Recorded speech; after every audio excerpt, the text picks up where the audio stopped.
So thank you very much for coming today.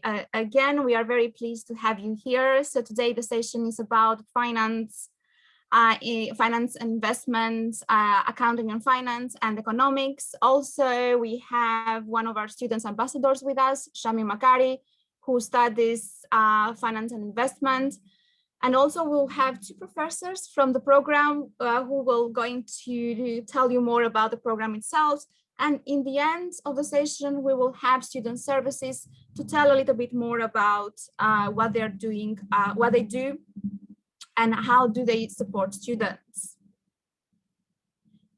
So today we will focus on why Richmond, the Richmond differences, our undergraduate degree programs, internship and study abroad, tuitions and scholarships, applying, and in the end we will have a Q&A. So there is a section on the bottom of your platform where you can ask questions. So now we are going to watch a video from Anna Oliveira, which is the Deputy Vice Chancellor. She has a message for you.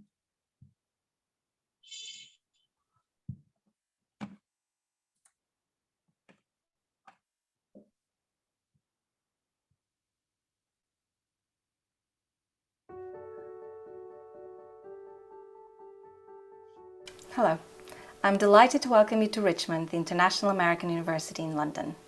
We have so much to offer and there's so much to gain by becoming a member of our international academic community. Richmond's been founded in 1972 and it's the only UK American university. It has a rich history of fostering international studies within a liberal arts tradition. This means that you don't just leave with a qualification, you leave with a breadth of knowledge and a richly diverse international experience.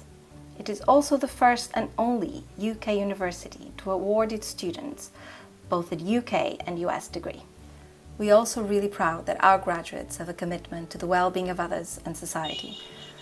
Optional internships are also embedded in the curriculum that provide invaluable work experience. Our undergraduates do some sort of voluntary work, service learning, in a structured way that helps them develop a sense of personal and social responsibility and prepare them for complexity, to deal with complexity and diversity and change. It also helps them develop a sense of community that many of our students and alumni cherish. Thank you for joining us today to hear more about Richmond.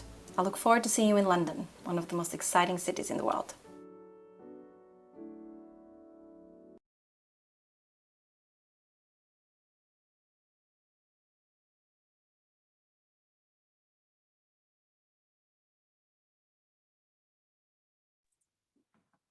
So let me share my screen again, and then we can continue with our presentation.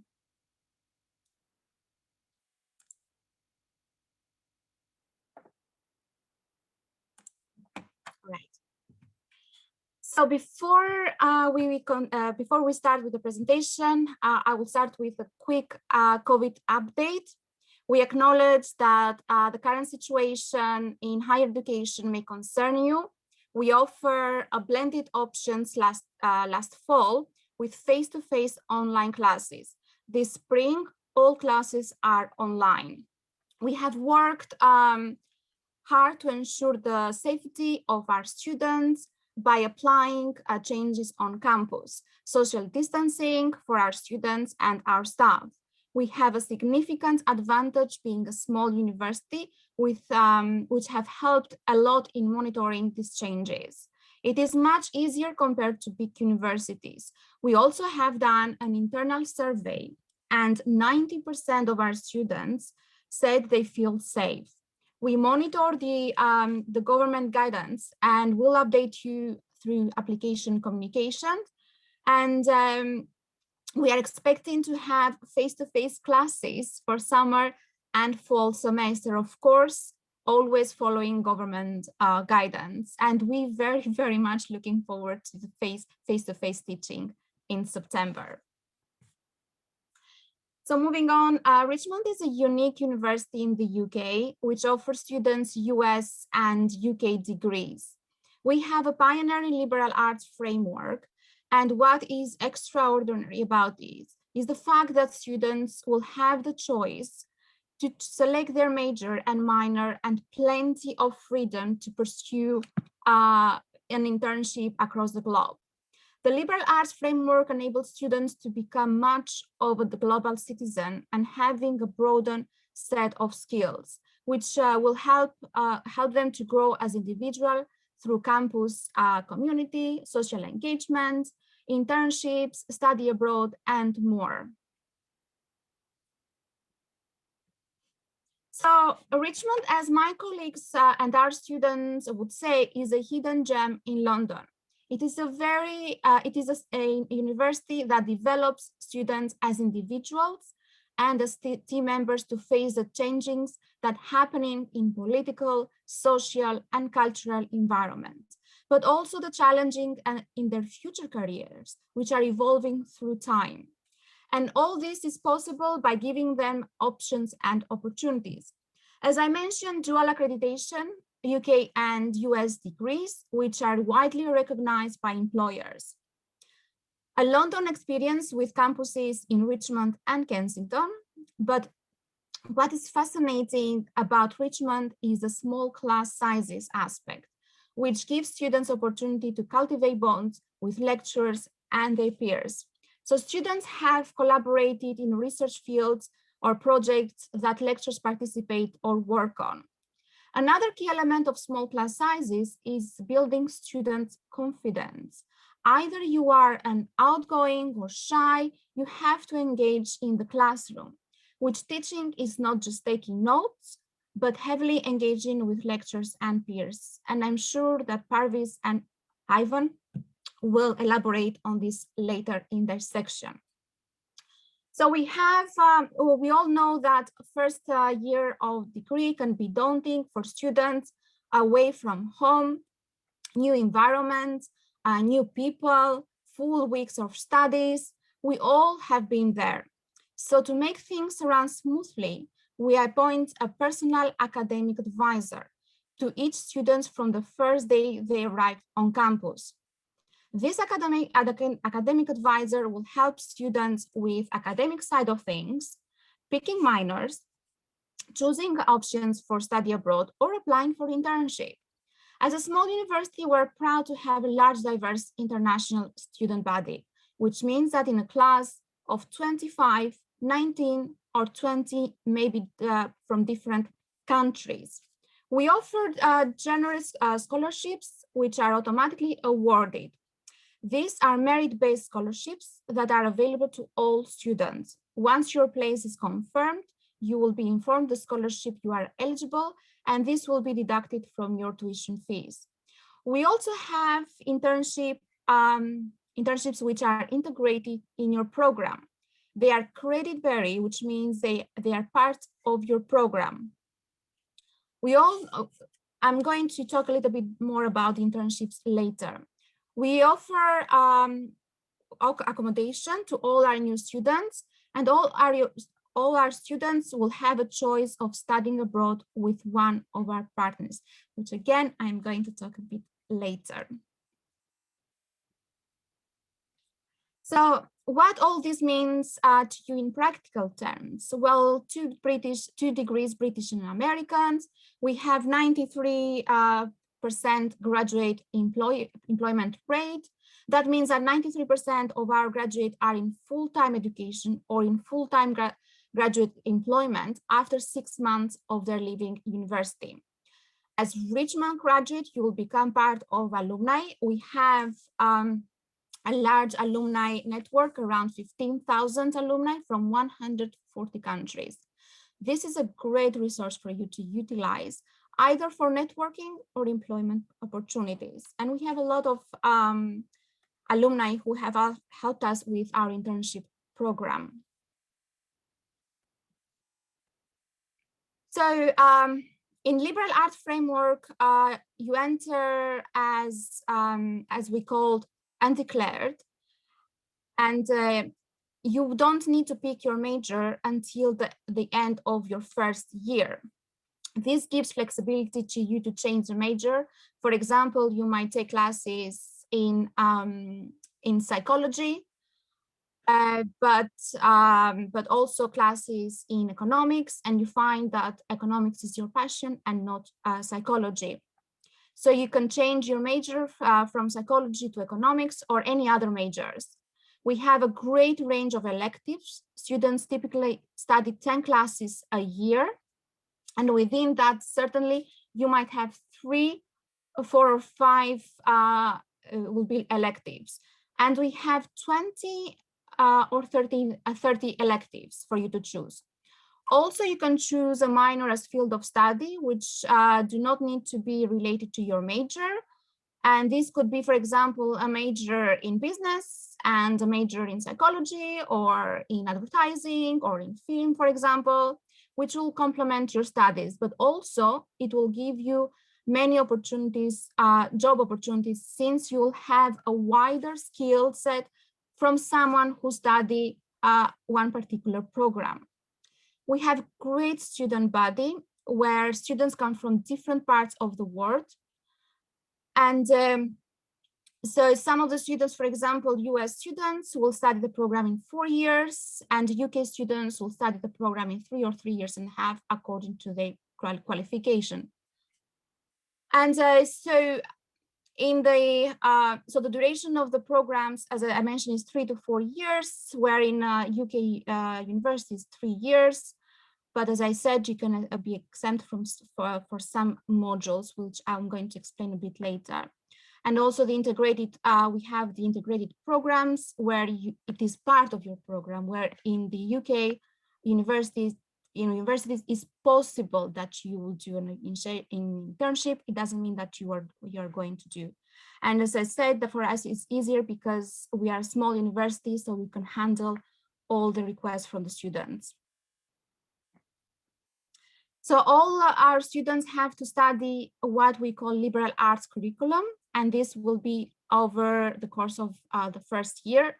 A lot of students from US and other countries will have to do the whole year, as it's shown on the slide, plus the modules of the program, of the subjects that they have chosen.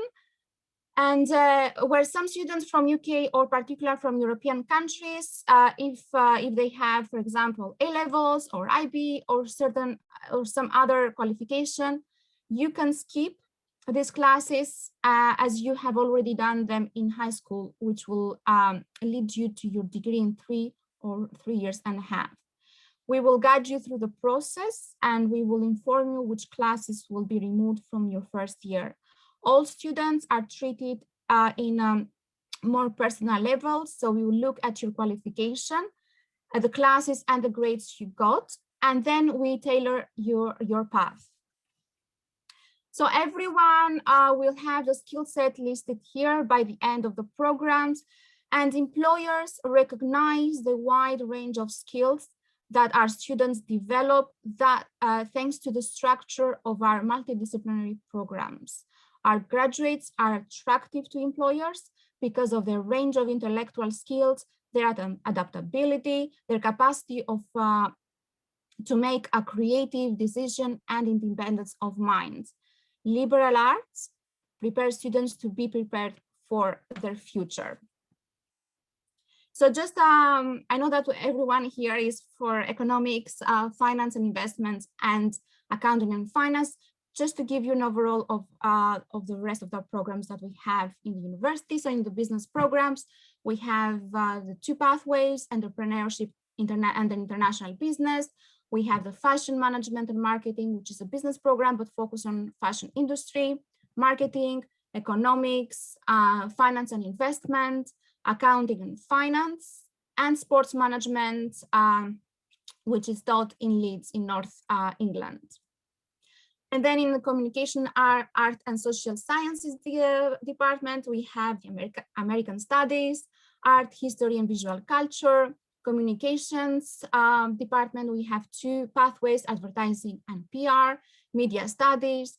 Also, we have digital communication, social media, film and photography, film studies, international history, international relations, political science, and lastly, psychology, which is accredited by the British Psychology Society, but also by the Psyche Society in US. So 2 accreditation, 2 degrees, 2 accreditation for the psychology program. And also this is a 3 years pathway. It's for the students that they meet the requirements for this program. For, as I mentioned, UK students or some students that come from Europe. It depends what qualification you have in high school. So we will check the qualification and then we will tell you. And then we have a comprehensive, so the internship, our program is, we have a comprehensive internship program, which is one of the oldest here in London. Richmond is offering internship programs since late 70s. We have a pool of companies we work with, either in London or in the other parts of the world. And what is captivating about our internship program is the fact that can be delivered anywhere in the world, not just in London. For example, we have a student in finance and economics. He was studying finance and economics. So he did an internship in Argentina, one in Europe, and one in London. And now he works for Bloomberg as analyst. So the internship is fully credit, which means you need to do a report and a presentation, but also your supervisor will write a report for you based on your performance. So the internship programs, you need to maintain a GPA 3.0. And you will take the internship in the 3rd year of your studies. The duration is 8 to 10 weeks and is available fall, spring, or summer. And as I mentioned, so in order for you to get the credit, which is 4 credits, you need to produce a presentation and a report. And also the employer will produce a report and an evaluation form for you. So it's not just it's not just an internship that you go and make coffees, for example, or just printing or just like helping around. You will be part of the team and you will be working in actual projects. And then we have alumni with some comments from Katrina, highlighting how the liberal arts degree made her stand out when she got a job at Ernst & Young. She graduated in economics, and because she had this broadened curriculum from liberal arts, she stood out among the other applicants, and her employer believed she had better critical thinking. Miriam was an intern for MP John Crudas, and she is an international relations student, and she did an internship in the House of Parliament. So there are plenty options here in Richmond. Now I'm going to pass you on to Shami, and she's going to talk a little bit about the experience, her experience in Richmond.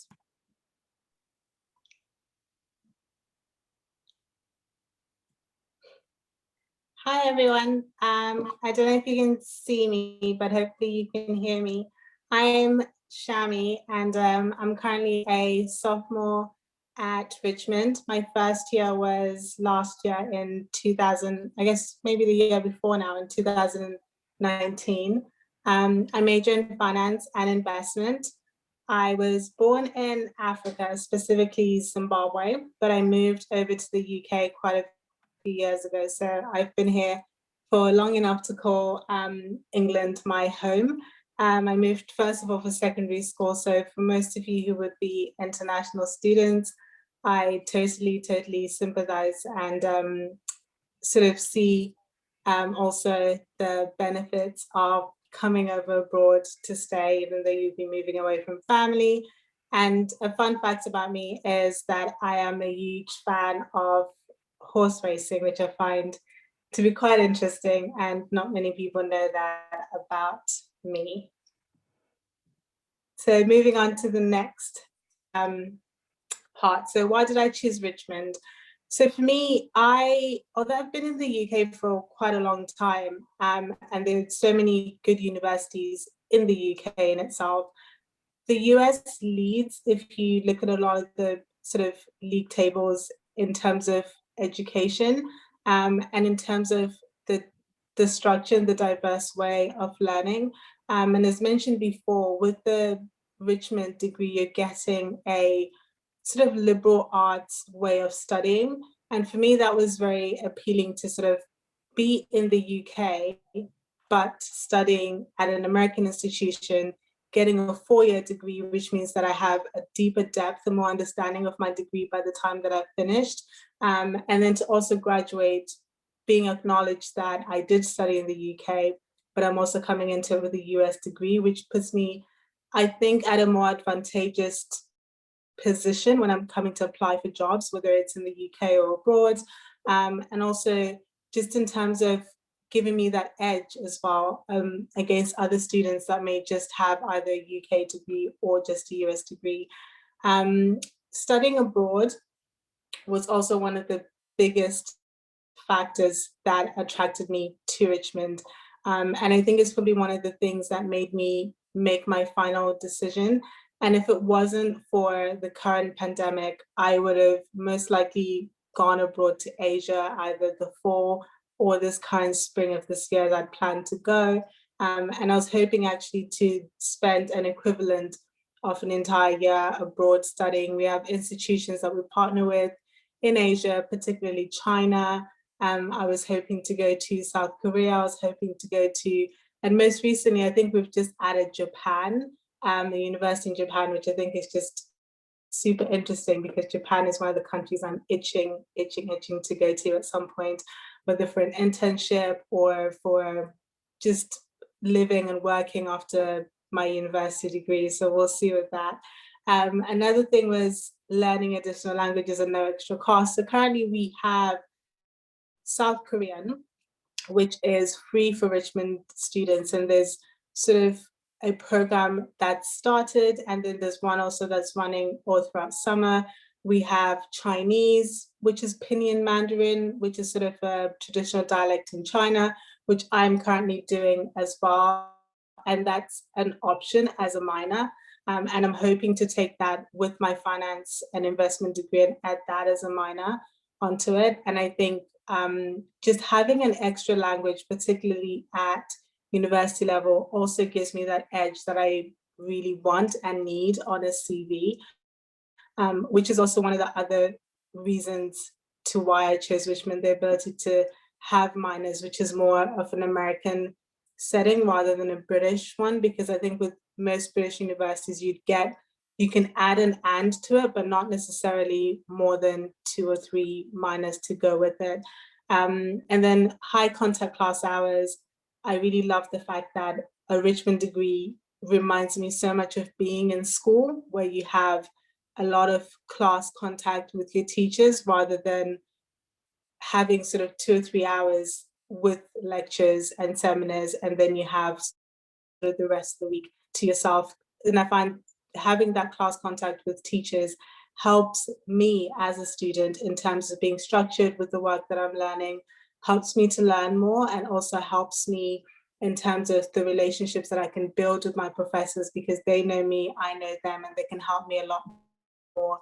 The campus location, we're based in Richmond and Kensington, and I mean, it's one of the most beautiful parts of London, and you have to see it to believe it. It's amazing. One of the pictures that I have up there, actually, where you can see the river, that's right behind the university on your way walking to the high street and the station. And then another reason was the international diverse body of students, as we've been already shown earlier, that there's 15,000 alumni, and a lot of the students are from abroad, whether they've just come in for a semester or they came in for the entire degrees, or maybe they were at a community college in the US and then came to do the last 2 years at Richmond. And the networks and alumni that you get, I just think 15,000 alumni to connect with on LinkedIn, that's a diverse number of companies that you have already a door in just by the university that you went to. And then in the next part about the things that we could potentially experience in London. The next slide. Do you have the next slide? Yeah, my laptop is frozen. Is it stuck? Yeah, it's stuck. Okay, don't worry. I'll go and I'll do it for mine. Okay, so Okay. the next one, okay, there we go. So the next one that we should be seeing is, I hope you can see it as well. So it's my experiences at Richmond so far. So Richmond so far, I have had really good academic experience and particularly support from my professors. Our professors are amazing, as in every professor that I've had good things to say about them. The office hours and their doors are always open. If you have any issues, if you have a problem, they're more than happy to help you. And they're more than happy to also give you extra help if you're struggling in something. So that's been really good. And particularly, even if you're walking in the dining hall, the corridors, if you have a question about maybe an assignment, the teachers are very happy to sort of come in. And I mean, they're happy to talk to you about it in the corridors. So that's never a no-no. The friendships and the networking and the relationship building is amazing at Richmond. There's so many people that are around, and I didn't get to live on campus, but for the people that did live on campus, every time I was leaving, people always seemed to be having the most fun that I was missing not living on campus. And in the cultural experiences, you will have friends and networks from so many different parts of the world. As in, I promise you, you will have an amazing time learning how to, I don't know, eat different foods from your friends' countries, or learning words in different languages, and a lot to do. And then travel, you can travel from London into Paris, into sort of Sweden, into Denmark, as in like we're right at the center of so many different places you can go. And for students as well, there's so many discounts for students. And even within England itself, England has a lot of really good places. Some people travel to England just for tourism. So I'm sure you'll be able to find so many different places to go.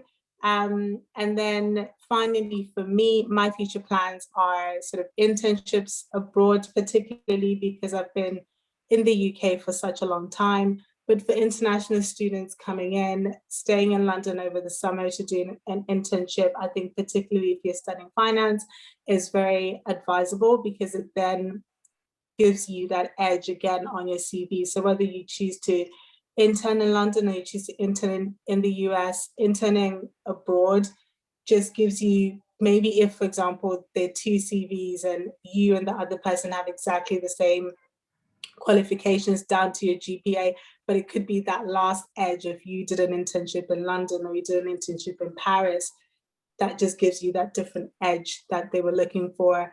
Study abroad, as I mentioned before, I'm hoping to study abroad whilst I'm still at Richmond, but also for my master's, I'm also considering studying abroad, as I intend to do a master's after I graduate from Richmond. And then lastly, I hope to work abroad as well. And that's about it for me. And I hope it's been very helpful.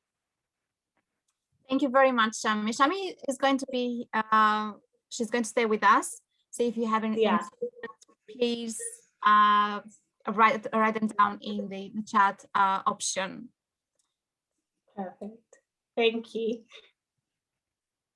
So as I mentioned, we have two campuses.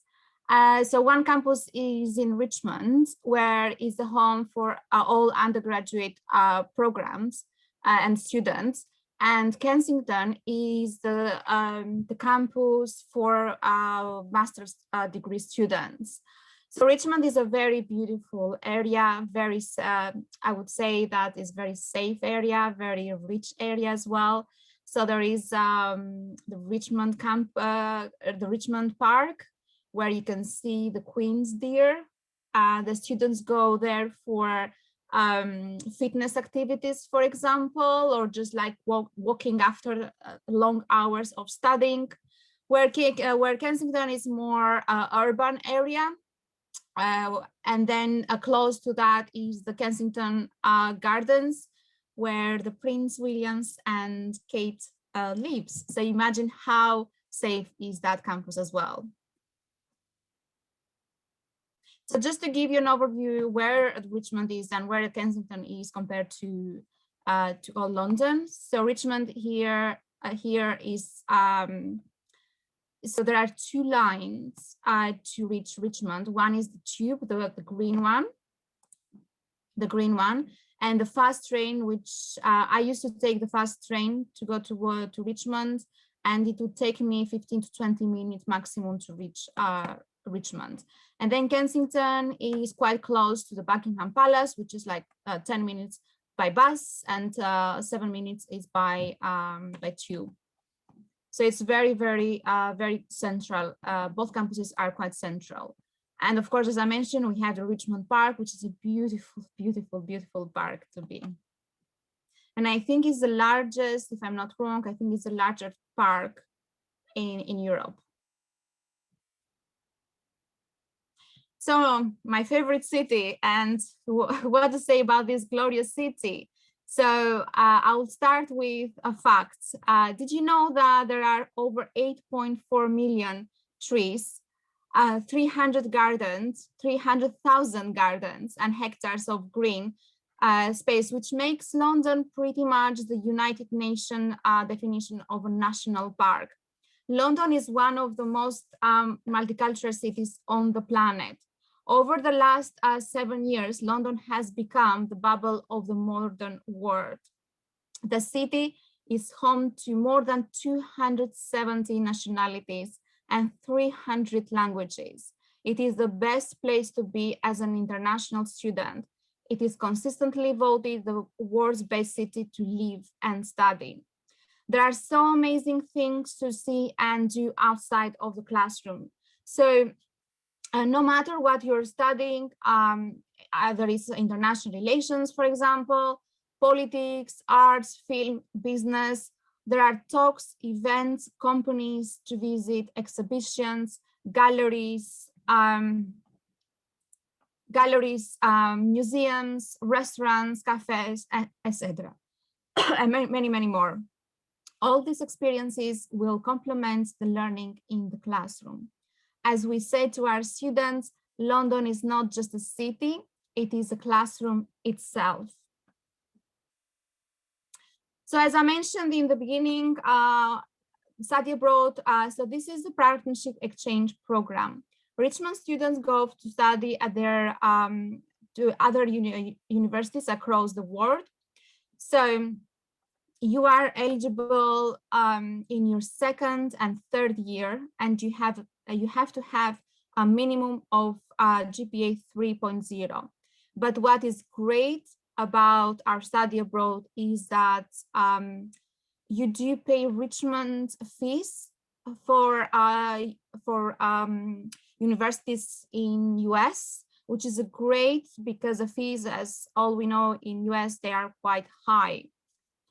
And so where students can go in Europe, they can go to France, Spain, Greece, Iceland, Germany, and Switzerland. And in US, they could go in Los Angeles, New York, and Florida. In Asia, could go in China, Japan, and South Korea. South America, including Argentina, Ecuador, and Peru. In Canada and Mexico, Australia, and New Zealand. So as another university, we have a range of clubs and societies. We have more than listed here. What is advantageous for you is that if you want to start your own club or society, then you can do that. There is funding available. All clubs and societies are students-led and students-run. So it really depends on you and what you really want to do. We have the Fashion Society, where they produce the first fashion magazine in the university, and also they organized a catwalk in the university. Also, we have the Green Project, where students work with the Mayor of London in different environmental issues. And we have a really active the entrepreneurial society. So please, if you join Richmond and you want to create a club, you are most than welcome. So of course, it's not just studying, but also having fun. And you will see later with the students' affairs, well, they will explain more about the events and activities that they do do for the students, organized for the students. So we have the International Week as an event, like these are our big events. And of course, as an American university, we had the Halloween on Hill, Thanksgiving Day. And also we have the honors night where we honor our best students for each program. We had the Spring Fest where it is in our Richmond campus in our beautiful garden. And of course we have the graduation, which is in central London. But we have been talking about beautiful things, but how can we do that? How can I achieve all these that we talked before? So we will need for you to have, if you have A levels, we will need 96 to 112 points. If you have a US high school diploma, we will need 2.5 on a scale of 4. And if you have an IB, we will need the lowest that we can accept is 28 IB points. And then if you have an international qualification that is equivalent, we will check that and we will tell if you meet our requirements. We do not need any tests such as SAT or ACT. So we don't require them. If you have them, that's perfect. It's a bonus. But if you don't have them, that's okay. And also we will need the English language test, which might be IELTS, academic, 5.5 overall and in all components. TOEFL, IBT, which will be 72 overall, or Cambridge, which needs to be 162 overall and in all sections. So for UK students, the tuition fees are 9,250. We do give the students the Liberal Arts Award scholarship, which is 3,085, and the fees will drop in 6,165. So this is going to be your SFE loan. So even if you follow the four-year pathway, your loan will be less than English than a British university. And of course, the other scholarships that we give is for European students. Is 5,500 available to all EU residents. Must achieve, of course, the university entry requirements. And it is valid for this fall 21 and spring 22 entry, and is for the duration of your degree. So for the international students, we have scholarships which range from 2,000 to 4,750. So we always say to the students that the higher your grades, the higher the scholarship. So for the US students, the scholarship that we have, they range from $15,200 to $23,000. So it depends from your GPA. So again, the higher the GPA, the better the scholarship. So in general, the tuition fee for the UK students, as I mentioned, is 9,250. For EU and international is 14,750.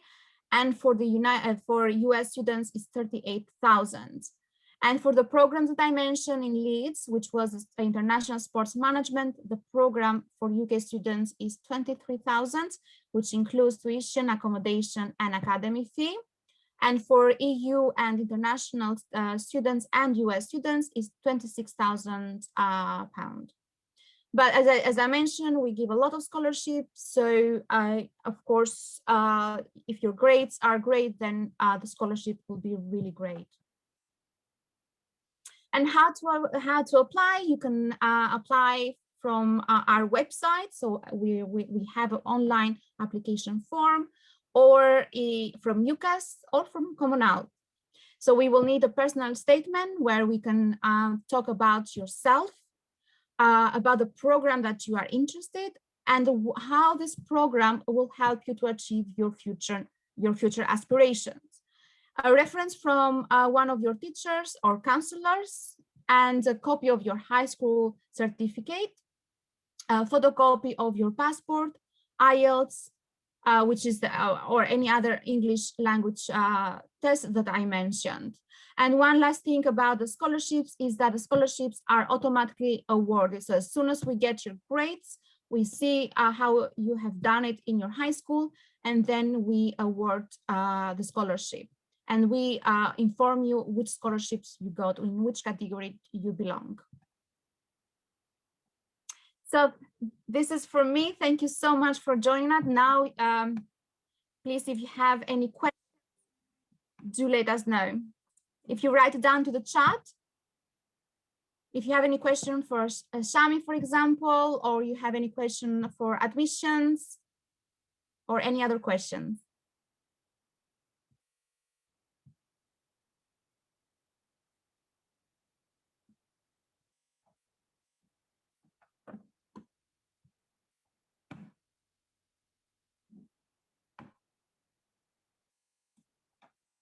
Any question? If you don't have any question, then Parviz is here. Parviz is the program leader for economics and finance, and so I would like to. Yeah. Hey, I have a question. Oh, yes. Can I ask? Is it TOEFL? Richmond accept TOEFL or IELTS? Yes, it does. So TOEFL, you need to have 72 point overall, and let me tell you the. What point? I don't hear. What points? 72. Thank you. Overall. Thank you very much. You're welcome. Any other questions?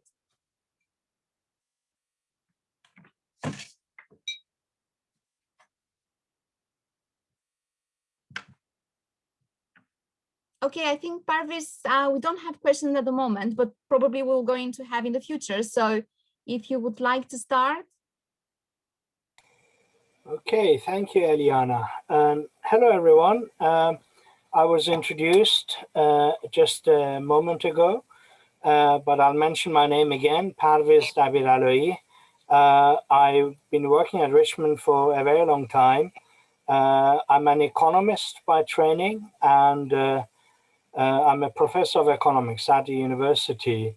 What I'd like to do is, I was going to talk about internships at some stage in the information I'm going to be sharing with you, but Eliana did such a fantastic job of that. And I think also Shami earlier spoke about that at some length. So I won't go into that. I'll only want to endorse what they said, because an internship really does wonders for your CV. My advice to students, because I'm often asked by students who take classes with me or are my advisees whether they should do an internship. And I always say that they should. And I also remind them that even if it turns out to be a terrible experience, which it never does, it's always a fantastic experience for students. But even in the unlikely event that it turned out to be a little bit unattractive experience, let's put it that way, you've learned something, right? We can learn from all sorts of different experiences. We'd like most of them to be great experiences, obviously, but even those that aren't great teach us something. But anyway, as I said, I don't want to say too much on that. I'd like to talk to you about some of the programs with which I work with at the university. Let me try and, I'm going to try and share my screen with you because I have the structures of 3 specific programs to show you, and I'd be very happy to take questions on these. So here we go. The sharing of the screen might take a couple of minutes or maybe less. but let me have a go.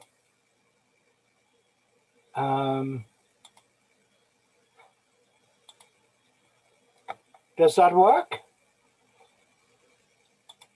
I think you should be able to see my Yes, screen. we do. Excellent, excellent, wonderful. Here we go. This is the front page, obviously. The programs that I'll share with you on my screen momentarily are BA Accounting and Finance, BA Economics, BA Finance and Investment. My particular expertise is with BA Economics, but I can also talk about the other programs as well. So let's have a look. Here we go, Bsc Accounting and Finance, actually. This is a program that I was actually quite closely involved with when it was first started, about 8 years ago. It's a 4-year program. The first 2 years that you see on the screen, mostly those are compulsory courses. So there's very little scope for mixing and matching from amongst the courses you see in years 1 and 2. There is some scope, but not a huge amount. So for year 1, for example, about 7 of those courses are ones that you will need to do. But then in addition to those, there's 3 other courses that you can do, which we call as electives. So those are courses that you choose simply because you have an interest in an area, which could be a little bit different to accounting and finance type courses.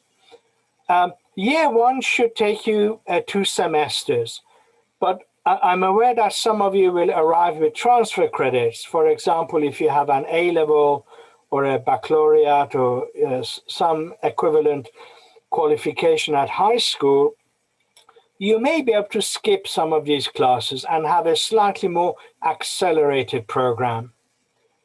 That's your year 1 programs. Then we have year 2 programs, where we start to go into some more specialist type courses, which directly impact your education in accounting and finance. So we obviously have courses in accounting, financial accounting and managerial accounting. We have the 2 economics classes, micro and macro, and I have responsibility for macro. Sometimes I teach micro as well. Then we have a kind of a skills-based course called Computer Applications in Management. This course teaches you lots of really good, clever skills with Excel spreadsheets, but specifically how to use Excel spreadsheets within the context of accounting and finance. Most of you probably have some good familiarity with Excel, but this course shows you how to use those skills within the context of the academic discipline. Then we have a class in calculus, then a class in probability and stats, and then research and writings. In addition to these 8 courses, again, you have an opportunity to choose some electives. Again, these would be from areas that may not necessarily have anything to do with accounting and finance, but you might have a passion in photography, for example. You might have a strong interest in, history, for example. So you get an opportunity to enjoy some of those types of courses where there are these opportunities for electives. Then we have years 3 and 4, which really, introduce you to really specialist type courses. You see that in year 3, only 6 courses are listed. Of course, you need 10 courses from year 3, but I'll show you some of the alternative or additional courses over and above the 6 that you can also do as well. And in year 4, you see that 5 courses are listed, ranging from taxation, financial reporting, audit, money and banking, etc. And you will have to add some more to your year 4 programs. Okay, so this is a kind of broad mapping of this particular degree. Now I'm going to shine screen number 3 to you. Here we go. And now what you see here, you see years 1 and 2 have disappeared. For years 3 and 4, here are lists of some additional courses in the case of year 3 that make up the 4 remaining courses that you need to do. So let me just quickly go back to this slide. See, in year 3, here you have 6 courses listed, but you need 4 more, and those 4 more can be taken from any 2 of this list here, plus 2 additional electives at level 5, which is what we call our year 3 courses. And then for year 4, if I show you just quickly the last slide, see in year 4, here are 5 courses listed, which is why on this slide for year 4, you need to choose 5 of the courses that appear on this sheet. Accounting and Finance is a really useful degree. It's a degree that a lot of our students choose to do if they want to progress beyond their first degree and move into, say, a professional accounting environment. It actually, this particular degree offers you some really juicy exemptions from the ACCA qualification. If any of you are here hoping to perhaps work as a professional accountant at some stage in the future, then you would have heard of the ACCA qualification. It's one of the largest, most prestigious professional bodies in accountancy the whole world over. And to become an ACCA qualified accountant, normally you would need to complete 13 exams. However, and here's the good news, those of you who take a degree in accounting and finance will have an exemption for 8 of those 13 exams. So basically, you finish your degree with us in accounting and finance, and then you move on to the ACCA program with only 5 out of the 13 exams in front of you in order to qualify as an ACCA accountant. And those 5 exams, of course, they can take as long as you want them to take, but it's possible to squeeze them into perhaps about 14 or 15 months. So maybe a little over a year, or maybe if you want a more gentle pace, in about a year and a half, you can take care of those 5 papers or 5 exams. And so in the space of, say, maybe 5.5 years, you'll not only get a Bsc in Accounting and Finance, but also have a professional qualification as an accountant. A very, very good degree. I can't really recommend it enough. It's quite an exciting program. As I said, it's about 7 or 8 years old, and I was involved closely with its creation back then. Okay, I'm now going to show you another set of slides, but this one relates to my own particular pet interest, if I can put it that way, and this is our BA degree in economics. The economics degree is a fantastic program at the university. It's full of really interesting courses. It gives you loads and loads of skills. It opens your eyes to a whole new different way of thinking about decisions in life, but also decisions that you face in the world of work and in your career and those kinds of things.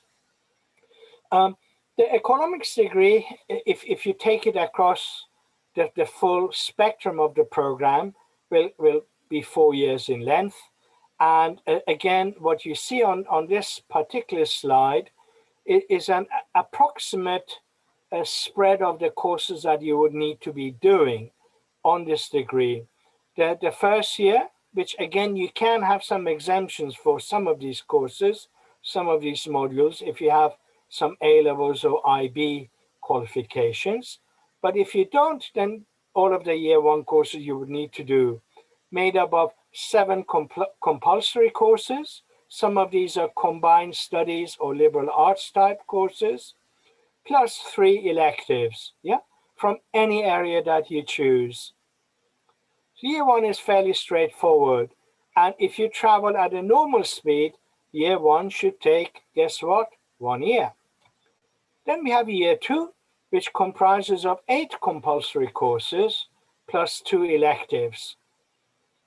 The compulsory courses cover the main areas that we think students of economics need to be exposed to. So there's a very exciting course in development economics at an introductory level, mind you. We have a course again in micro and macro, a lovely course in economic history. You really can't have an appreciation of the problems of economics without having a decent understanding of what's come before. Yeah, people say those who ignore history learn to live by its consequences. So it's important to have some familiarity with economic history if you want to have a good understanding of economics. Here's that course I mentioned earlier in the context of the Bsc in Accounting and Finance, Computer Applications in Management, Calculus, which I mentioned before, as well as Probability and Stats 1, and Research and Writing 2. One of the beautiful things about doing a program in this university at Richmond is that you will find that for several different degree programs, there's a lot of commonality between years 1 and years 2 of these programs. And why is that attractive? That means that when you first arrive at the university, you are under no obligation to declare your degree program or your major, as we call it, on day one. You can delay that decision for a while. Depending on how many transfer credits you bring in with you, the length of the time you have to make up your mind about what degree pathway you select can easily be a year, sometimes even a bit longer than that. So that's really good. You know, when I went to university all those years ago, and I won't tell you how far ago that was, you'll start wanting to guess how old I am, but it was a long time ago. I went into my university and I was doing economics from day one until the day I left. Now, that's fine for someone like me who knew exactly what I wanted to do. It was nothing but economics for me from day one to this day. But a lot of people are a little bit unsure, and want to dip their toe into different areas. So Richmond degrees are fantastic for that. Our economics degree, our Bsc in Accounting and Finance, our finance and investment degree, all of these courses have large areas of commonality in the first year for sure, and quite a bit of the second year as well. So that's year two. Year three, we have quite a few required courses, because now we are really getting to focus on what's really needed, plus 1 elective. But so there are 9, I believe, 9 compulsory courses here from the different areas of economics, and you will enjoy all of them if you're an economics major. These courses have a good mix of practical applications of economic ideas, lots of economic theory, where you get to roll up your sleeves and intellectually challenge yourself sometimes. Some of the best students that the university has produced in all the years I've been at this university have graduated in economics. And I know some of you who are quite ambitious already, even though you haven't even arrived, may be thinking about postgraduate opportunities. Absolutely. I don't want to boast, but you won't believe how many of my students in economics, but also in other fields at the university, I've helped them. Of course, the credit is theirs. I've just been in the background helping them. The students, their own capabilities have taken them to wherever they've gone. I've played a tiny part, but I've had loads of students go to LSE, UCL, Warwick, Cambridge. One of my current students has an offer from both Cambridge and LSE right now, a current economics student who's taking a class with me this semester. Now he's really struggling. He doesn't know what to do. I'm meeting with him almost weekly, trying to help him decide what to do. But I've had students go to the MIT in the United States, and I've also had students go to Harvard's JFK School of Government. So the world is your oyster. Remain serious about your academic pursuits, and you have to enjoy your time at the university. You know, active mind in an active body, is that what they say? So you need to have lots of fun and be active and energetic in and outside of the classroom.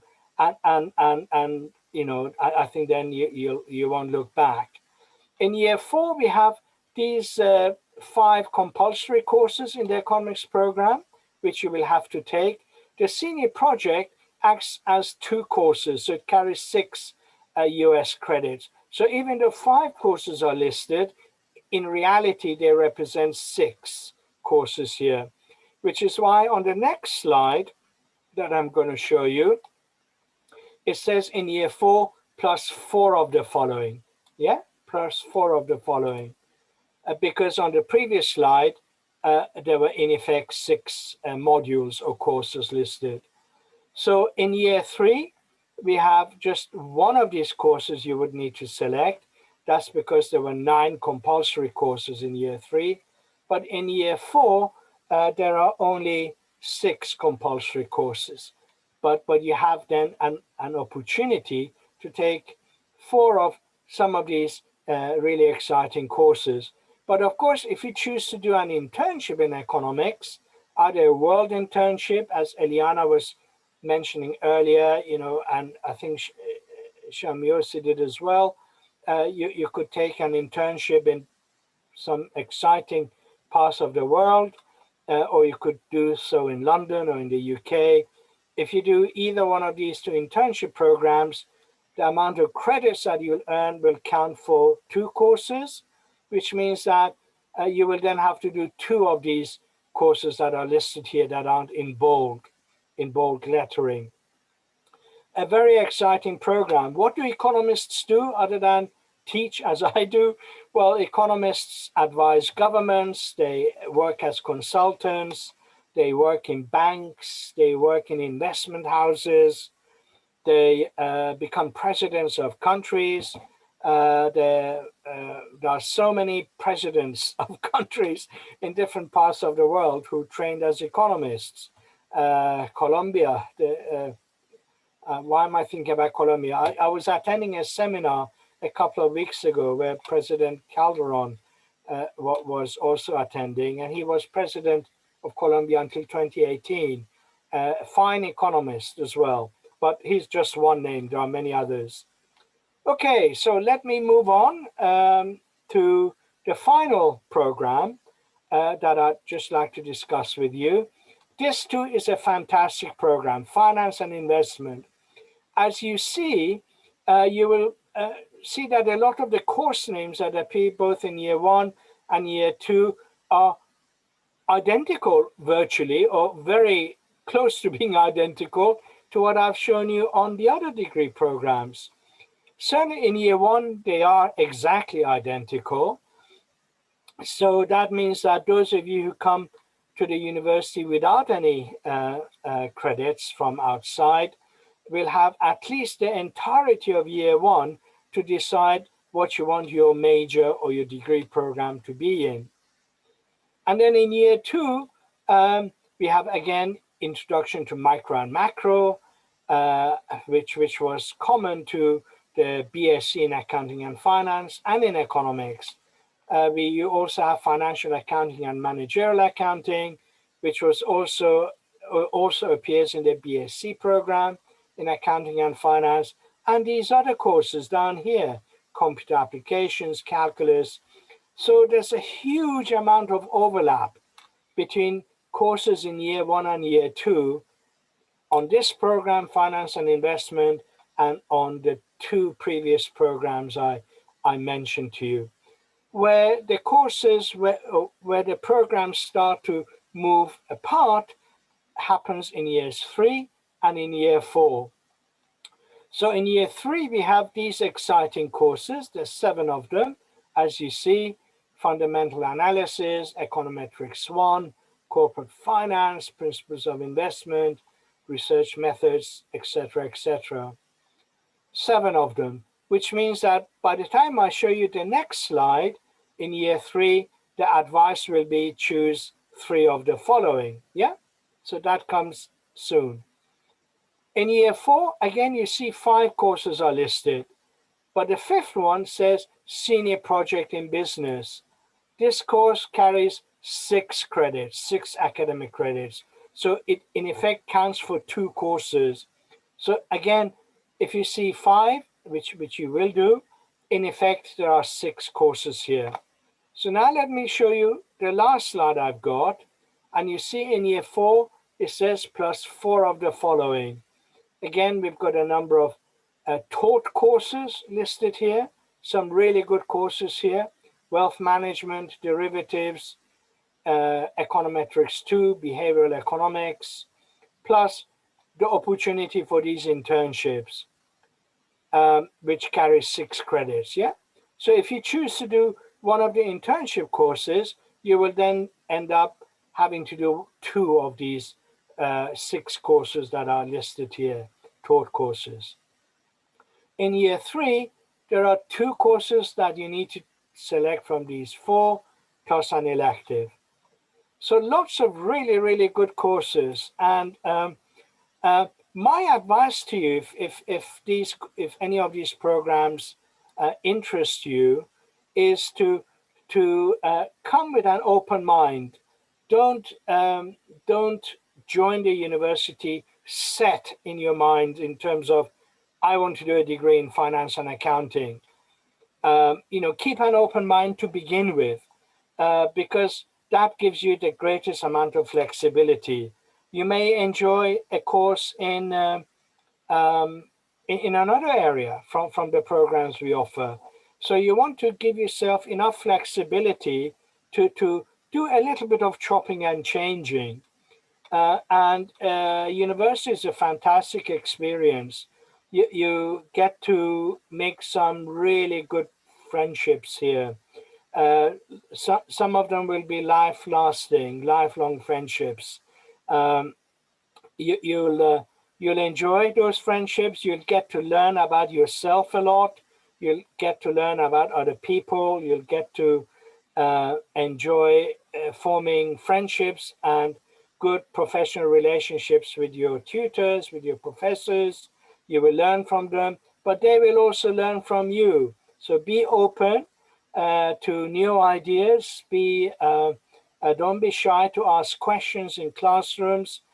In my books, I tell all my students there's no such thing as a silly question.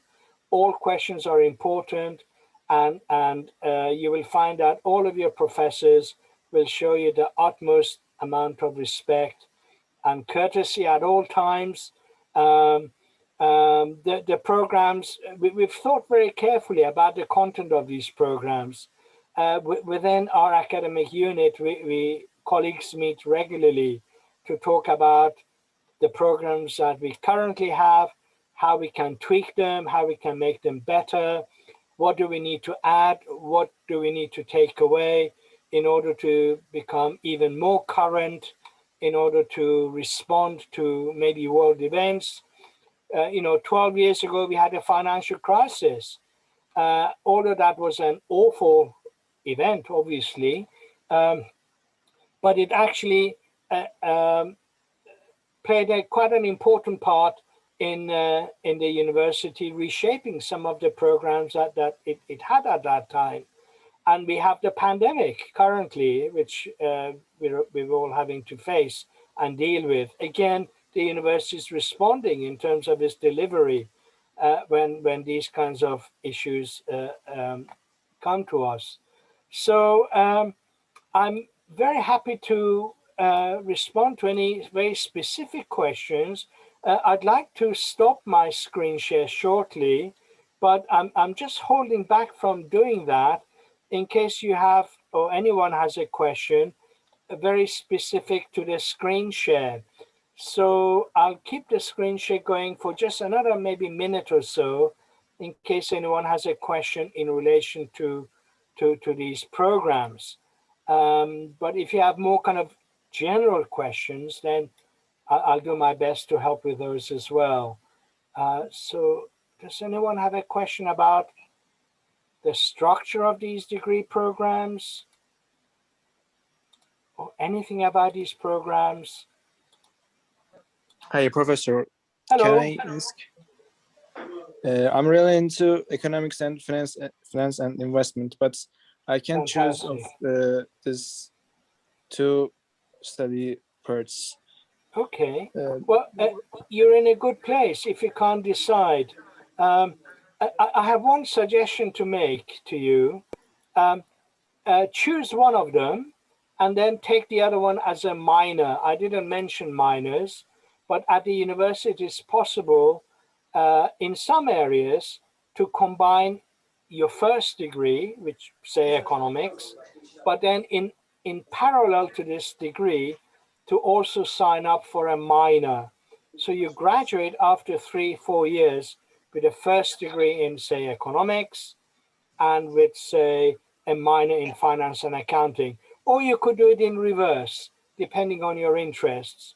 I always tell my students, my finance colleagues complain when I say this, but finance really is a sub-branch of economics.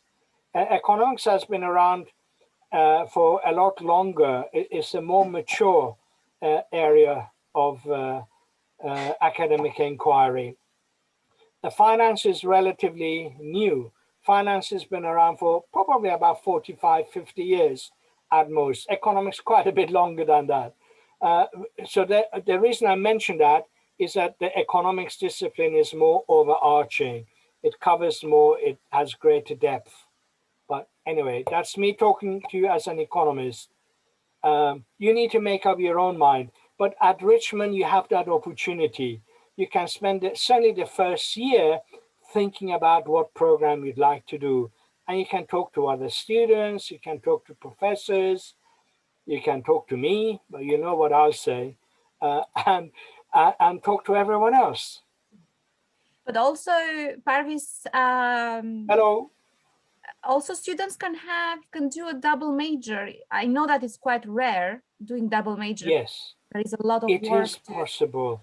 Double majors, almost always a double major will add quite possibly at the very minimum 1 semester to your study period. And depending on which two majors you want to combine, it could take as much as a year of extra university. I'm not saying that's a bad thing. That can be a good thing. You know, university is a great place, as I said. If you see value in that, and Eliana is absolutely correct. Quite a few students, I mean, historically, quite a few students have done double majors. But in any given year, the number of students who do double majors is quite small because most students don't want to spend, say, 5 years at university. They want to collect their degree and move on to the next thing soon, whatever that next thing happens to be. But yeah, Eliana is absolutely right. You could opt for a double major if you wanted to, but you're under no obligation to do that. Obviously. And I guess for these three subjects will be easier if they do double major because they share some modules, right? Yes, to some extent. Some of the modules at the lower division in years 1 and 2 can be combined. And I think some of the modules, some of the courses in year 3 and 4 can be combined as well. Although I know there are some limitations to how much you can do that. I don't have that regulation to hand right now, but but there are some limitations to how much you can share across two programs. I have in my head the information about minors because that's far more common than double majors. So, for example, if you want to do, say, a degree in economics and a minor in, say, accounting and finance, I know for that type of a combination, minors require 6 courses or 18 credits. The maximum number of credits that can be shared between a major and a minor is 9 or 3 courses. Yeah, so a BA in economics and a minor in accounting and finance, the minor needing 18 credits, 9 out of those 18 credits, you won't have to repeat. They can be used up through the courses you've done for the BA in economics. For double majors, there will be some kind of a similar formula, but I don't have that information to hand. And in terms of evaluation, so students, are they going to have, for example, exams, or they're going Okay, sure, good question. Yes. Now, of course, right now we're in a pandemic situation, right? So currently the university and the faculty do a number of, I would describe as slightly unorthodox alternative forms of assessment. But this has been forced upon us because of the pandemic. Most of our courses have a combination of midterm semester exams, final exams, and take-home assessments. There's no one model fits all. Depending on the particular course or module, the requirements vary. Some courses have no exams at all. For example, the senior project has no exam at all. But there are other courses that have no exams either. They are casework or project work. But I think the majority of the courses do have at least one exam. But all courses have take-home assessments as well. And most courses have midterms. Okay. I mean, the structure of the assessments is really born out of our American identity. We try to encourage something called continuous assessment to help students to develop their skills stage by stage and build on that knowledge and those skill sets gradually throughout say a 14 or a 15-week semester. A lot of UK universities, my own education in British universities was very, very different. For my first degree and for one of the master's degrees that I did, I only had exams in June. So I would start my academic program in September, and I had no assessments whatsoever until one exam in June, carrying 100% of the grade, which was very, very challenging. So as you can imagine, students didn't really appreciate that kind of an approach, but that's what was common in the UK system in those days. And a lot of UK universities, I'm sorry to say, have kept those traditions going. Some of the more progressive ones have changed, but many haven't. At Richmond, we've always believed in continuous assessment. But still, there are few universities that they have a midterm exams. Some do. Really yes. important when you have a midterm exams, because imagine if you do like a module such as Introduction to Economics and you do an exam in the end of the year. Yes. Do all the, the material, study the whole material until the end of the year. I have done that in the past, and it's very difficult. It's very difficult. That I experienced that in my first degree.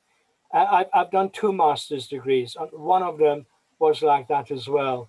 But of course, the PhD didn't have any exams. So yeah, it's difficult. At Richmond, we take a completely different view. We want students to learn and enjoy their experience of learning. and to flourish. I'm not saying British universities don't want that. Of course they do. They just take a different philosophical approach. Yes, And exactly. that doesn't work for us. Exactly. If there is any other questions, everyone, do you have any other questions? Okay, I've stopped sharing now. Yes. Otherwise, we have Dan here from Students Affairs, so he can jump. Can I just quickly ask a question? Sorry. Yes, Goshi, of course. Yeah, sure. I don't know if you've mentioned this before because I joined a bit late, but I'm doing my That's okay. A-levels in sixth form right now.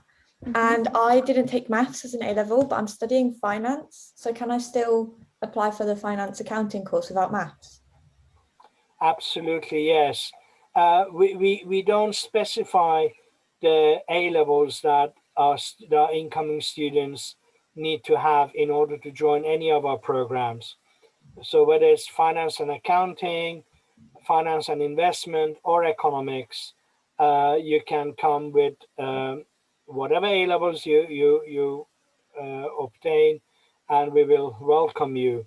And the reason we do that is because our programs are 4-year programs. So we are able to, in the first year of those 4 years, make sure that our students have all the tools they need for a successful experience at the university for their chosen degree. You mentioned that you're doing an A-level in finance, which is great.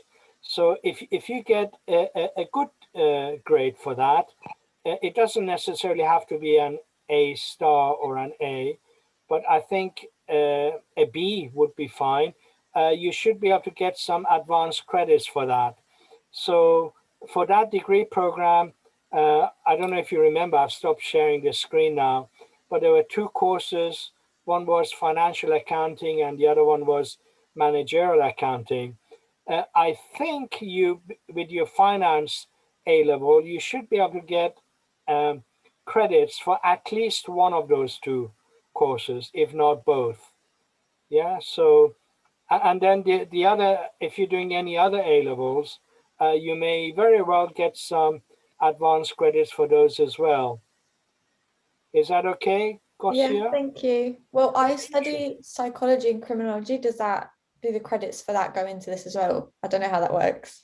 They would, because remember that all of our degrees have got this combined studies element, or what we call liberal arts element.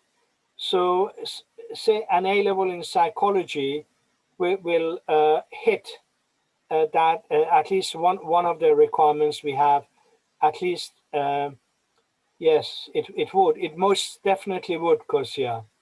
Yeah, absolutely. I have absolutely no doubts about that. Yeah.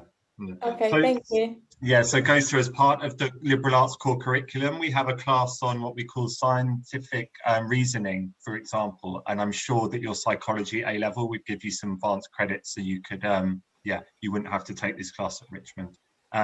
So yeah, we'll look at that. Once you apply, we'll look at your application and then sort of map out exactly which courses you could get credit for. And then that will be the start of your sort of academic pathway for while you're studying with us. Adam, can I just say something on that? Gusia mentioned that her interest is in finance and investment. That program doesn't have quantitative reasoning as part of its requirements, but she'll have to do calculus and probability and stats 1 and probability and stats 2. But you're absolutely right, Adam, that A-level in psychology will still fulfill one of the liberal arts requirements. It's just that it's not quantitative analysis. I just wanted to make that little correction. It'll be something else at level 3. What is it? Scientific reasoning then, perhaps. I can't quite remember. Yeah. It'll fulfill something, yes. Hi, I have a question. Yes. Okay, I study in the United States. I'm in a community college right now. Would that apply as well with my general ed credits, like English 101 and just basics? Would they transfer off as well? Yes. Will you have 2 years worth of community college credits? No, just my first year, yeah. Yeah. So obviously, I can't, without seeing your transcript, I can't say for certain, but there's no reason why that essentially your whole first year wouldn't be the equivalent of our first year here at Richmond, meaning that you could effectively finish a degree in 3 years. There might be a couple of modules that you need to do on top of that, but yeah, it would certainly transfer. Okay, perfect. Thank you. Yeah. So if we don't have any questions, we need to move on to the next speaker, which is Dan from the Students Affairs. I'm just going to head out. Thank you. Take care. Thank you so much, Parviz. Thank you. Pleasure. Nice to see you all. And thank you to the students for the great questions. Hello. Can everyone see my screen okay? Yes, we can. Okay, I'm looking over here because this is where the screen is, but I will try and focus on you guys so you can actually see my face. Hi, everyone. My name is Dan O'Mara, and I'm part of the Student Affairs team. And I'm the Associate Dean for Student Support and Career Services. And I want to talk to you just very briefly and give you plenty of time to ask questions. But I'll talk to you a little bit about what Student Affairs is, what we do, and how the ways in which we at Richmond can help support you during your time here. We pride ourselves in offering this sort of individualized support. You know, we're a small community and a close-knit, and our aim is to make sure that you succeed holistically. So we want to make sure that you're not just doing well in the classroom, but also doing well outside of it. So let me go through a few of our support services. So we are looking about your success. We are thinking about your success in a bunch of different domains. So that includes academic success, and we have support for that. You know, we have things like peer tutors. We have peer mentors that help with the transition into university life, or specifically into Richmond and you know what it means to be a student here in the UK. We have students coming from all over the world, so there's a lot of kind of adjustment that happens, and we're very thankful for the student leaders that help with that process. We also offer tons of support in all kinds of other domains. So in addition to a peer tutor that might help you with math, for example, for the student that mentioned that they hadn't taken math, but they might need some math skills, we have peer tutors that can help you develop some of those skills. We have a math advice center where faculty can walk you through things, tons and tons of support. But we also have support in terms of your personal well-being. So we want to make sure that you're getting the most out of your time here and happy and engaged with everything. So we have university counseling that you can access for free of charge. We have dedicated health and wellness support. We have a lot of individualized support at all levels, but you have an individualized faculty advisor that will help you through the process and often beyond that with the sort of first steps into your careers. If you choose to live on campus, we have student staff that are resident life directors and residence assistants that live in the halls with you and help. You can knock on their door in the middle of the night if something's gone wrong or if you're needing a little bit of extra help. And they offer a huge amount of support. In addition to the academic and personal, we're making sure that you're engaging with this community, as I said, this close-knit community. We have social events that we put on, including virtual and in-person events. At the moment, much more virtual, but we're hoping soon enough to be able to open things up to do a lot more in-person things. We have all these great university traditions that you'd get to be a part of. We also have, our team oversees financial support. So if you have financial aid, there's someone dedicated in our team to help work through any issues that come up in relation to that. I also oversee careers support. So there's a lot of support that we offer for careers, which is not just like the end of your degree, polishing up your resume or CV and sending out applications. We of course help with that, but we also help at the early stages, maybe thinking about what path you want to do, exploring options for what happens after you graduate. We just had a great event that was a bunch of former economics and finance accounting students that came back, alumni who came back and talked about their path afterwards. And they talked, this was an event specifically for people who chose to go on to do further study, like go on and do a master's or a PhD. And they talked about the experience of applying, what they got out of it, their pathway into the fields.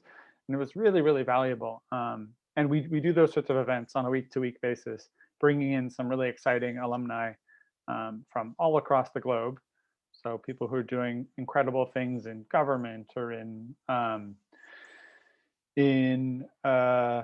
working in tech. We had an alum come in and talk about working at Google and all these other things.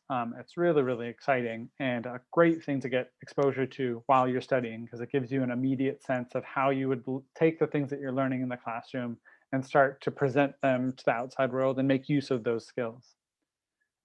In a lot of these areas, we make use of student leadership on campus. So there's a lot of opportunities to get involved from day one and actually take on responsibility in forging this community that we're a part of.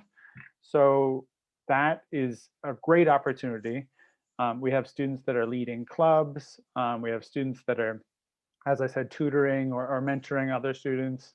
We have an entire student government association with elected presidents and treasurer and all sorts of things. A lot of economic students go for the treasurer role because you get actual experience managing accounts and planning, financial planning for the year and fundraising and all sorts of other things. All of these things are within a sort of category, overall umbrella of initiatives that we call the Richmond Leadership Academy. And all of these are sort of built around the opportunity to give you the chance to engage with as much of Richmond campus life as possible. Just a few things to highlight. So here's a few photos from some events, as you might guess, from the lack of masks and social distancing. This was from a few years ago, but here are a few events that we traditionally have run. So we've done a few years of having a student-run club that is running TEDx talks, so TED Talks that you would see on YouTube or whatever. They organized and planned and had speakers flying from around the world. So this was our last one of those. We have a Halloween event that we run with the local community, where we bring we do a bunch of events on campus and bring in local kids from the neighborhood, and it's very sweet. And a great thing to be a part of. I think the lower right is a picture from the Winter Ball, which is a student government-led event, but a big formal event that they run every winter. Hopefully we'll be able to get back to that soon. And some other things that you can see on here.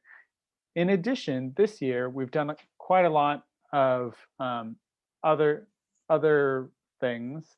I'm going to skip past the career services side for just one moment. I can go back to it if you'd like. But we've been doing quite a lot of virtual engagement. So before you start your classes, you would take part in a virtual orientation and social events that we run. So we did a lot of, student government ran a pub quiz. There are a lot of great opportunities to get to know your fellow students even before you arrive.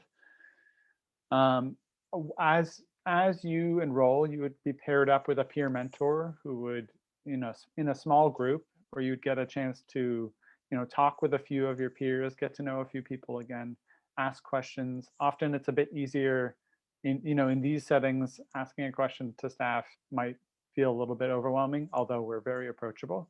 But it's always easier to be able to talk to your peers about these sorts of things. And so you'd be part of a peer mentor group. We also have other ways that you can engage over social media and other things. Other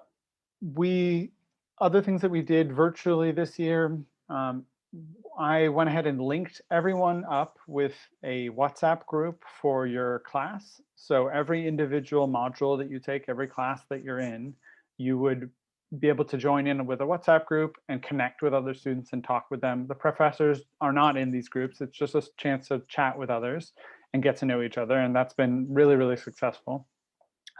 We've been running virtual study halls for extra study support. Our student government actively every semester runs feedback sessions for you to talk to representatives from every major and tell them what is working for you, what isn't working. And the great thing about Richmond, because we're this small, close-knit community, your voice really matters. So if you are realizing as you're a student here, like, hey, I think there should be more of this, or I would love to start a club that takes part in that. We just had someone start a coding society on campus.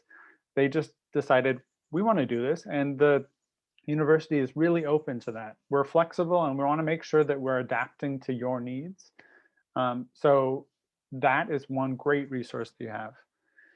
As part of our career service, we did a virtual careers week where we brought in employers and you got the chance to meet with them and talk to them, but also they got a chance to get to know you, which was really, really valuable. We did a bunch of career workshops talking about not just general things, but also specific things to do with the 2021 job market. We had, as I mentioned, some alumni and career panels, really, really exciting stuff. We have 15,000 alumni around the world, and they're doing all kinds of really interesting things. So we've, had people coming in talking about what it's like to work at the UN, where we've had people coming in who are working at big financial institutions, banks, people who are working in policy development, people who are working all over the place, doing really, really incredible things. As part of health and well-being, we have offered free yoga that we're doing virtually at the moment, but all kinds of other things that we're offering. And again, we're flexible. So if you are really excited about, you're an avid basketball player and you want to make sure that there's a chance to play basketball on campus, you can talk to us and we'll find a way to support that as best we can. Okay, I feel like that just about covers it. I want to leave you plenty of time to answer questions, ask any questions that come up. So I might leave it there.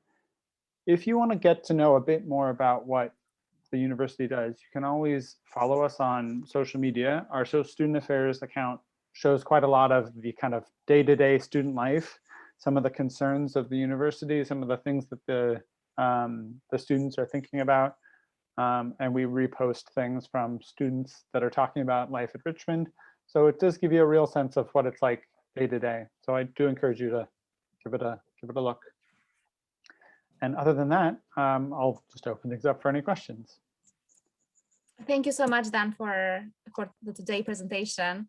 And guys, take a picture of these slides. Follow the Student Affairs accounts because they are quite active, and you're going to learn a lot from them, how how they operate, what they do.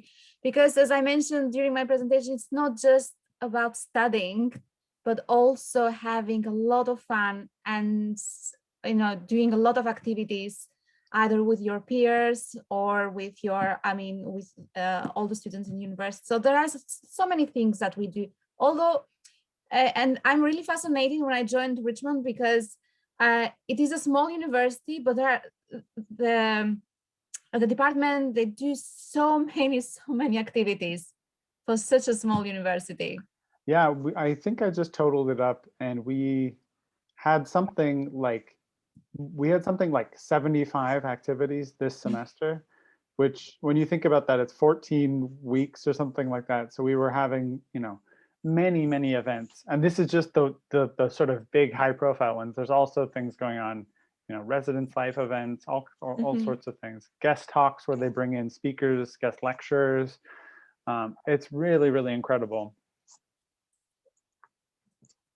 So do you have any questions, guys, for example, for me or for Dan? I'm happy to talk more about, there's no question too big or too small, anything, if you want to know about clubs and societies on campus. These are all student-run clubs and societies, or support that we offer, or anything.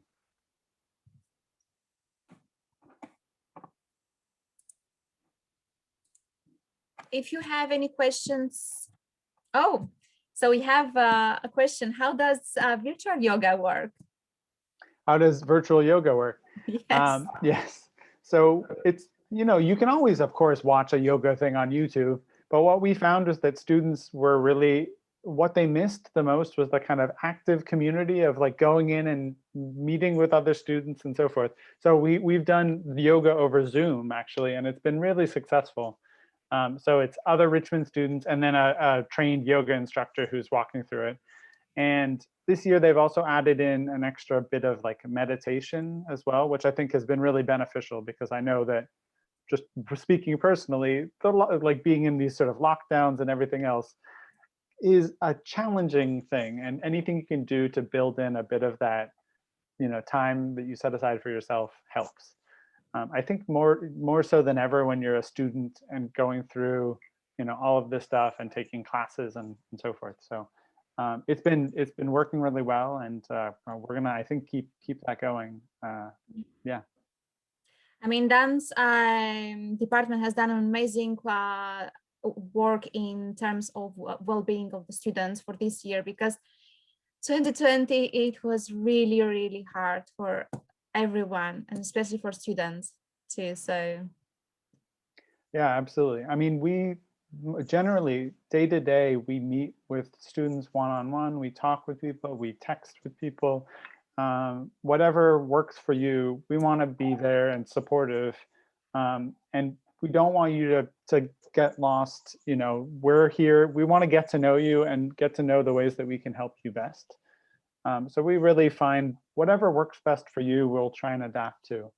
I have some students that I will just every couple weeks, we just have a call, we just chat. It doesn't have to be about anything in particular, but sometimes it just helps to have an outside voice help you stay on track and work with things and talk through any things that are coming up.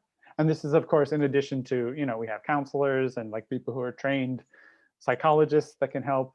But I know that everyone on our team, and really faculty and everyone in the university, is really dedicated to your success as students. So whatever it takes for that to happen, we want to be there to help you with it.